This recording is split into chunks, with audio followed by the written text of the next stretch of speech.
السلام علیکم ورحمۃ اللہ وبرکاتہ۔ مولانا، آج بابری مسجد اور رام مندر کے تعلق سے جو فیصلہ آیا ہے اس کے تعلق سے امن و شانتی تو الحمدللہ برقرار ہے، لیکن مسلمانوں میں بعض ایسے لیڈران ہیں جو یہ میسج دینے کی کوشش کر رہے ہیں کہ مسلمانوں کو چپ رہنا بزدلی ہے، اور جن حضرات نے مصالحت کی بات کی وہ ایک طرف سے مسلمانوں کو بزدلی سکھا رہے ہیں اور ایمان کا سودا کر رہے ہیں۔ تو اس تعلق سے جو کچھ ایسے لوگ ہیں جو غلط پیغامات امت میں پھیلا رہے ہیں، ان کے تعلق سے بہت سے لوگ بے چین ہیں، جن کا یہ مطالبہ ہے کہ حضرت کی طرف سے بھی کوئی بات آنی چاہیے، اور ایسے مایوسی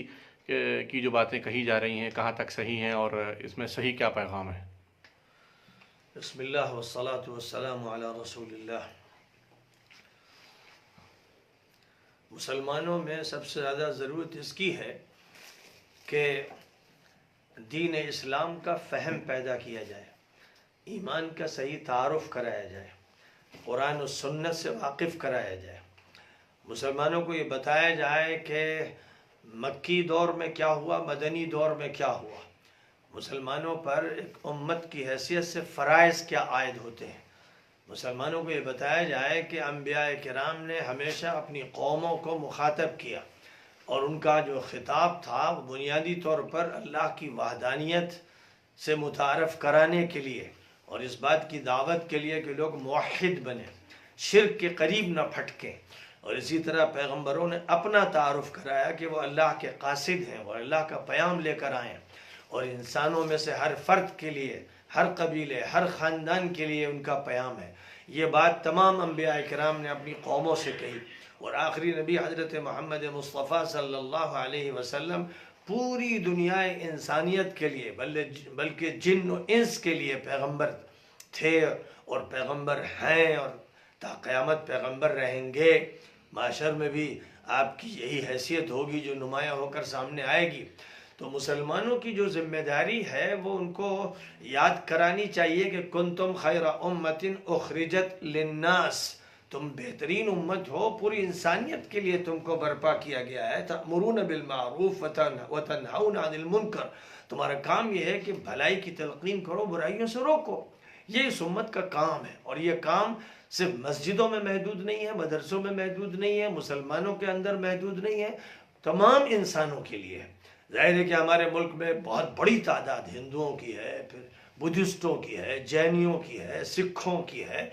اور دیگر مذاہب کے لوگ ہیں، اور دیگر نقطۂ نظر رکھنے والے لوگ ہیں۔ سب کے سب یہ حضور پاک علیہ السلام کی امتی ہیں، اس معنی میں کہ یہ امت اجابت نہیں، امت دعوت ہے۔ ایک وہ امت ہے کہ جس نے دعوت نبوی پر لبیک کہا اور وہ مسلمان ہو گئے۔ دوسرے وہ ہیں کہ جن سے خطاب ہے کہ وہ بھی ایمان لائیں۔ اب ظاہر ہے کہ ان تک صحیح پیغام پہنچانا چاہیے، اسی کی ضرورت ہے، اور یہ ضرورت مسلمانوں کی جس طرح پوری کرنی چاہیے تھی نہیں کی ہے۔ مسلمانوں پر عالمی سطح پر یہ ذمہ داری عائد ہوتی ہے، اور ہندوستان میں تو بہت ہی زیادہ شدت کے ساتھ مسلمانوں پر یہ فریضہ عائد ہوتا ہے کہ ہر فرد بشر تک وہ پہنچیں اور اللہ کی طرف لوگوں کو بلائیں، اللہ سے مانوس کریں، اللہ کے قریب کریں، نبی کے قریب کریں، نبی کے جو اصحاب تھے ان کا مقام بتائیں، اور پھر اس امت میں جو بڑی شخصیات ہوئیں، اولیاء، صوفیاء کرام، ان کے بارے میں تعارف پیدا کریں۔ اس کی سب سے بڑی ضرورت ہے۔ اور جہاں تک تعلق ہے جگہ کی، عمارت کی، بلڈنگ کی، اس کی جو حیثیت ہے وہ شرعی اعتبار سے اور فقہی اعتبار سے کس جگہ، کہاں، کس درجے کی ہے، اس سے بھی واقف کرانا ضروری ہے۔ جہاں تک تعلق ہے بابری مسجد کا، جس کے بارے میں مسلمانوں کا جو رویہ رہا ہے وہ ایسی ناکامی کا رہا ہے کہ جس پر افسوس ہوتا ہے کہ 1949 میں جب مورتیاں رکھی گئی تھی تو اس وقت ہندوستان کی بڑی عظیم الشان شخصیات مسلمانوں میں موجود تھیں جنہوں نے جہاد آزادی میں بڑا کردار ادا کیا تھا، لیکن وہ مسجد کے اندر سے مورتیاں نکلوا نہیں سکے۔ اس کے بعد سب جانتے ہیں کہ 1986 میں پوجا پاٹ کے لیے مسجد کے دروازے کھول دیے گئے، اور پھر راجیو گاندھی نے شیلا نیاز کروایا، اور پھر سب کو معلوم ہے کہ 92 میں نرسمہا راؤ مرکز کے ذمہ دار تھے، وہ اس ملک کے وزیر اعظم تھے، ان کے مشورے سے، ان کی نگرانی کے ساتھ ساتھ مسجد کو ڈھایا گیا، جس کا الزام جتنا دوسروں پر وہ لگاتے ہیں اس سے بہت زیادہ کانگریس پر یہ الزام ہے تو سارے واقعات پیش آئے، مسجد ڈھا دی گئی، تو مسجد سے مورتیاں نکال نہیں سکے، جب مندر کا شیلا نیاس ہوا تو اسے رکوا نہیں سکے، اور جب مندر ڈھانے کا وقت آیا تو اسے بچا نہیں سکے۔ اب اسی جگہ پر جو لوگ مسجد بنانے پر اصرار کر رہے تھے، اس کا مطلب یہ ہے کہ وہ تاریخ سے سبق نہیں لیتے، عبرتوں سے سبق نہیں لیتے، آنکھیں بند کر کے رکھتے ہیں، واقعات سے لڑنا چاہتے ہیں۔ جو صحیح حل تھا اور جس حل کو ہم لوگوں نے پیش کیا، حضرت مولانا علی میاں صاحب رحمۃ اللہ علیہ نے جب مسجد شہید نہیں ہوئی تھی تو حل یوں پیش کیا کہ مندر اسی ایریے میں کہیں بنا دیا جائے، مسجد محفوظ رکھی جائے، نماز کی اجازت دی جائے۔ اس کو اس وقت کے لوگوں نے، جو بڑے پرجوش بنتے ہیں، بڑے جوشیلے بنتے ہیں، نادان، اس امت کے نادان دوست ہیں، انہوں نے مولانا کو کام نہیں کرنے دیا۔ اور اب 1 سال سے میں یہ کہہ رہا تھا کہ مسجد کو شفٹ کر سکتے ہیں، اور اس سلسلے میں حضرت عمر رضی اللہ تعالیٰ عنہ کے حوالے دیتا رہا، تھک گیا کہہ کر کہ حضرت عمر امیر المؤمنین تھے، وہ خلیفۃ المسلمین تھے، حضور پاک علیہ السلام کے وزیر تھے، ساتھی تھے، علم اور معرفت میں سب سے بلند مقام رکھتے تھے۔ انہوں نے جب یہ کیا کہ کوفہ کی ایک مسجد کو منتقل کر دیا، جس کا مطلب یہ ہوا کہ جہاں مسجد ہو گئی تا قیامت مسجد نہیں رہتی ہے۔ صحیح طور پر ثابت ہے حضرت عمر سے کہ مسجد کی جگہ کھجور کا بازار قائم فرمایا۔ اب میں اس کا حوالہ دے رہا ہوں، امت کے افراد کو، علماء کو، بڑوں کو، چھوٹوں کو بلا رہا ہوں کہ اپنے اپنے مسلکوں کو چھوڑو اور حضرت عمر کی بات مان لو، حکمت فاروقی سے استفادہ کرو۔ تو کیا ہو گیا لوگوں کا؟ کیا لوگ رافضی بن گئے؟ کیا حضرت عمر کی بات سننا نہیں چاہتے؟ حضرت عمر نے جو فیصلہ کیا وہ ان کو اچھا نہیں لگتا؟ اگر حضرت عمر کے فیصلے کو مان لیتے، جس کو ہم لوگ سے پیش کر رہے تھے اور یہ کہہ رہے تھے کہ اس مسجد کو وہاں سے ہٹا دیا جائے اور پورے ملک کی مسجدوں، درگاہوں، خانقاہوں، مدرسوں، قبرستانوں کے تحفظ کی ضمانت سپریم کورٹ سے لی جائے، پارلیمنٹ سے لی جائے، اور اس کے لیے راستہ ہموار ہو رہا تھا، تو اس کی طرف بڑھنے نہیں دیا گیا،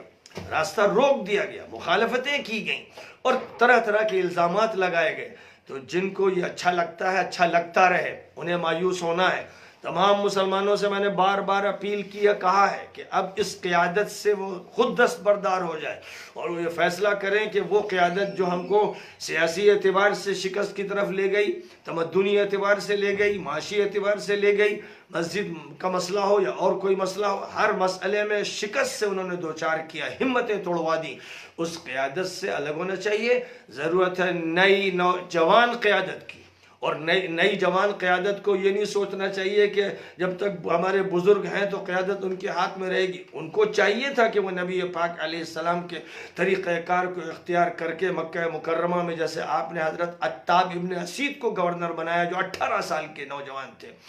حضرت اسامہ ابن زید کو وقت کی سپر پاور رومی حکومت سے مقابلہ کرنے کے لیے آپ نے قائد بنایا، چیف آف آرمی اسٹاف بنایا، جو 18-19 سال کے تھے۔ یہ جو حضور کا اسوہ ہے، آج ضرورت ہے کہ جوانوں کو اٹھایا جائے، اور جو بزرگ ہیں، میں بھی انہی بوڑھوں میں شمار ہوتا ہوں کہ اب جو قیادت کی پوزیشن میں نہیں، اس لیے میں جوانوں سے کہتا ہوں کہ انتظار مت کرو، آپس میں سر جوڑ کے بیٹھو، خود اپنی قیادت تیار کرو، ملک کو ایک نئے رخ پر لے کے چلو اور داعیانہ کردار ادا کرو، پیغمبرانہ کردار ادا کرو۔ جو مایوسی پھیلا رہے ہیں اور ادھر ادھر کی باتیں کر رہے ہیں، جو کل تک یہ کہتے تھے سیاسی آقا انہوں نے بنا رکھا تھا لادینی پارٹیوں کو، سیکولر جو کہلاتی ہیں، اور عدالتی آقا بنا رکھا تھا انہوں نے ہائی کورٹ اور سپریم کورٹ کو، پوری امت سے کہتے تھے جو فیصلہ آ جائے گا ہمیں منظور ہے،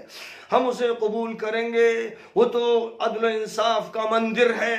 بڑے بڑے بزرگوں کے الفاظ سب کے کانوں میں ہیں، تحریریں سب کی موجود ہیں، یہ بیانات دیے جا رہے تھے، اور میں یہ کہہ رہا تھا کہ تم نے خدا بنا رکھے ہیں، تمہارا عدالتی خدا الگ ہے، تمہارا سیاسی خدا الگ ہے، تمہارا تمدنی خدا الگ ہے، تم شرک کر رہے ہو۔ توحید کا یہ تقاضا ہے کہ اللہ کو مانو اور نبی پاک علیہ السلام کی رسالت کو مانتے ہوئے اس ملک میں دعوت کا بگل بجا دو۔ اس لیے سپریم کورٹ نے جو فیصلہ کیا کہ مسجد کے لیے زمین دی جائے گی، اجودھیا میں دی جائے گی، یہ فیصلہ ان کا صحیح ہے، اور جو فیصلہ انہوں نے مندر کے بارے میں کیا ہے، اس فیصلے کو ہمارے بڑوں نے صحیح مانا، کیونکہ وہ پہلے ہی سے پوری قوم کو بتا رہے تھے کہ جو فیصلہ آئے گا وہ ہمیں منظور ہوگا. اس لیے اب اخلاقی جواز نہیں رہ گیا، قانونی جواز نہیں رہ گیا، ملک کے ایک باشندے ہونے کے اعتبار سے ان کے پاس جواز نہیں رہ گیا کہ اس فیصلے کو رد کر سکے. انہوں نے یہی سبق پڑھایا. میں ان کو دعوت دیتا رہا اللہ کی طرف، رسول اللہ کی طرف، حضرت عمر ابن الخطاب کے فیصلے کی طرف. انہوں نے اس کو نہیں سنا. بہرحال انہیں مبارک ہو جو وہ سوچ رکھتے ہیں. اور میں یہ کہتا ہوں کہ اب عظیم الشان مسجد اجودھیا میں بنانی ہے. آج ہم لوگ ایک وفد لے کر جناب یوگی صاحب سے ملے، اور اسی لیے ملے کہ جس زمین کے بارے میں بات کہی ہے سپریم کورٹ نے، وہ زمین مہیا کی جائے، مسلم آبادی میں مہیا کی جائے، جہاں عظیم الشان مسجد قائم کی جائے، جہاں ایک اسلامک یونیورسٹی بنائی جائے، جہاں کے ذریعے سے ہم پورے ملک کو نہیں پوری دنیا کو پیغام دیں. اور اجودھیا ایک طرف اگر پیغام دے گا ویدوں کا یا گیتا کا، تو ہم پیغام دیں گے قرآن کا، سنت رسول کا، اسلام کا، شریعت حقہ کا. یہ پیغام ہوگا جو پوری دنیا کے ہر انسان تک ہمیں پہنچانا ہے. میں نے جناب یوگی جی کے پاس یہ گفتگو کی، اور میں نے ان سے کہا کہ میں آج اسی لیے آیا ہوں کہ مسجد کی زمین فراہم کی جائے، اور پھر ایک عظیم الشان مسجد وہاں پر ہم لوگ تعمیر کریں. اس میں حکومت کی مدد ہونی چاہیے. مدد کا مطلب بھیک نہیں ہوتا ہے، حکومت کی ذمہ داری ہے، ہر فرد کی ذمہ داری ہے، ہر ضلع کی، قریے کی، گاؤں کی ذمہ داری. حکومت پر فرائض ہیں، یہ کوئی خیرات نہیں ہے. جس کو خیرات کہہ کر فضا کو منفی بنانے کی کوشش کی جا رہی ہے، وہ سب لوگ ہیں جو قوم کے لیے نہایت مضر ہیں اور وہ قوم کو ڈھکیلنا چاہتے ہیں. میرا یہ کہنا ہے کہ زندہ قومیں وہ ہوتی ہیں جو مثبت کام کرتی ہیں، پازیٹیو چیزوں کو لیتی ہیں، تعمیر کا رول پلے کرتی ہیں، آگے بڑھ کر کام انجام دیتی ہیں. اور اس لیے میں دعوت دیتا ہوں سب کو کہ اب مسجد بنانے کی فکر میں لگ جائیں کہ اللہ کا گھر بنانا ہے اور اذان بلند کرنا ہے، اور اجودھیا ہی میں ایک مرکز توحید قائم کرنا ہے جہاں سے قرآن کی صدا لگانا ہے، اور ایک اچھا ادارہ قائم کرنا ہے، وہاں کے بچوں کی تعلیم کا بہترین انتظام کرنا ہے. مسجد صرف مسجد نہیں ہوگی، مسجد نبوی کے نمونے پر اعلیٰ تعلیم گاہ بھی ہوگی. ظاہر ہے کہ میری تمنا ہے، میرے ہاتھ میں تو نہیں ہے، لیکن درخواست کرنا اور مطالبہ کرنا یہ میرا کام ہے. تو اسی لیے آج ہم لوگ جناب یوگی صاحب سے ملے، اور انہوں نے بہت توجہ سے بات سنی، اور اپنی بات بھی بہت اچھے انداز سے انہوں نے پیش کی کہ ہمارے نزدیک انسانیت ہے، عدل ہے، انصاف ہے، برابری ہے، اور ہم فرقہ واریت کو قبول کرنے کے لیے تیار نہیں ہیں. اور ہم لوگوں نے سخت ہدایات دی تھی کہ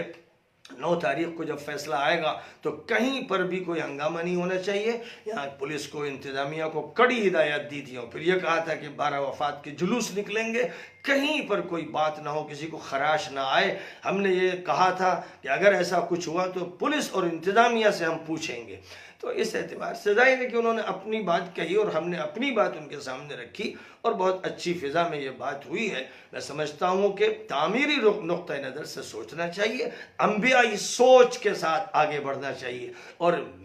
بے ہمتی پیدا کرنا، مایوس کرنا، یہ ان لوگوں کا کام ہے جن کے اندر کفر ہے. انہ لا ییأس من روح اللہ الا القوم الکافرون. اللہ کی رحمت سے وہ لوگ مایوس ہوتے ہیں جن کے اندر کفر ہوتا ہے. الحمدللہ حالات کتنی خطرناک کیوں نہ ہو، مکی دور ہو یا مدنی دور ہو، ہمارا کام ہے اللہ کی بات کرنا، ہمارا کام ہے رسول اللہ کی بات کرنا، ہمارا کام ہے خلفائے راشدین کے تذکرے اور چرچے کرنا، ہمارا کام ہے اہل بیت کا تذکرہ کرنا. اور اب ہم اس وقت مطالبہ قوت کے ساتھ پہلے بھی کرتے رہے اور پھر کر رہے ہیں کہ حضرت عمر رضی اللہ تعالیٰ عنہ کی مثال اور ان کا عمل،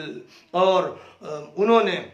کوفہ کی مسجد کے سلسلے میں جو کچھ رویہ اختیار کیا، وہ ایک سامنے ہمارے ایک حقیقت ہے. ہمیں چاہیے کہ اپنے مسلکوں کے گھروندوں میں مت رہیں اور نبی کی بارگاہ میں حاضر ہو جائیں اور صحابہ کرام سے فائدہ اٹھائیں. ان کے جو اچھے فیصلے ہیں، بالخصوص خلفائے راشدین کے، ان فیصلوں سے ہم لوگ مدد حاصل کریں. اللہ تعالیٰ. ایک سوال اور حضرت کہ بار بار یہ بات بھی آ رہی ہے کہ نوجوان کس طرح اکٹھا ہوں اور قیادت کے لیے کون سا لاہ عمل تیار کریں.